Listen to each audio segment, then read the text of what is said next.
En los últimos días les he venido hablando sobre cómo el decreto 1485 de Gustavo Petro va a perjudicar a los afiliados a los fondos de pensiones, pero aún así parece que aún hay mucha gente que no entiende la magnitud de esto, y es que se trata en realidad, y como titulé mi columna de mañana en La República, del nuevo seguro social. Este decreto es la estrategia perfecta de Petro para que quienes estamos afiliados a los fondos de pensiones nos asustemos y digamos, uy no, me voy corriendo a trasladarme a Colpensiones, pero ojo, no lo hagan, por favor, no se les olvide que Colpensiones funciona como una pirámide y que todas las pirámides caen. Y está previsto que esta pirámide de Colpensiones va a caer en 2060, sin embargo, con los efectos de los incrementos del salario mínimo con este nuevo decreto y con la reforma pensional puede ser muchísimo antes. Y les pregunto, cuando caiga esa pirámide, entonces, ¿quién va a pagar las pensiones? Además, los petristas están inventando que supuestamente este decreto le quita el subsidio que el Estado le daba a los fondos de pensiones. Eso es falso por una sola razón, porque nunca ha existido dicho subsidio. Lo que existía desde el 2015 y con toda la lógica del mundo era una obligación que tenía el Estado de hacerse cargo, de hacerse responsable por sus propias decisiones políticas. Y es que cuando subiera el salario mínimo por encima de la inflación y de la productividad, es decir, esa decisión política que tomara, pues ese excedente debía ponerlo en el fondo de garantía para pagar las pensiones de un salario mínimo. Pero pongámosle números a esto. En 2025 la productividad fue del 0.9% y la inflación fue del 5.1%.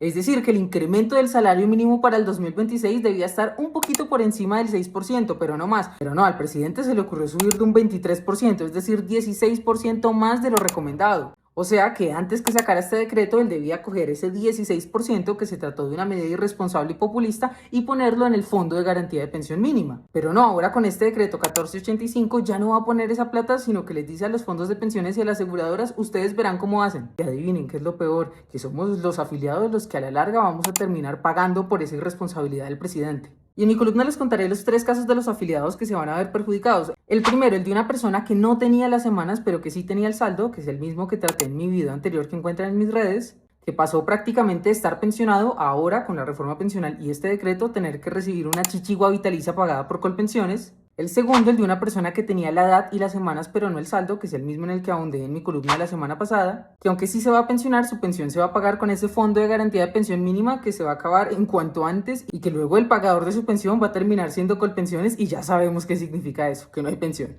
Y el tercero, el de un afiliado que no tenía las semanas, pero que tenía un saldo muy alto porque tenía buenos salarios y buenos rendimientos, que aspiraba a recibir una mesada, por ejemplo, de 5 salarios mínimos y que ahora, con este decreto y el incremento del salario mínimo, recibirá una mesada de 2 salarios mínimos. Y eso sin contar que todas las pensiones se van a quedar sin aseguramiento por invalidez o muerte. Pendientes a mi columna de mañana y a mis redes, que pronto les subiré más video explicando caso a caso. ¿Seguimos? No con mi ahorro.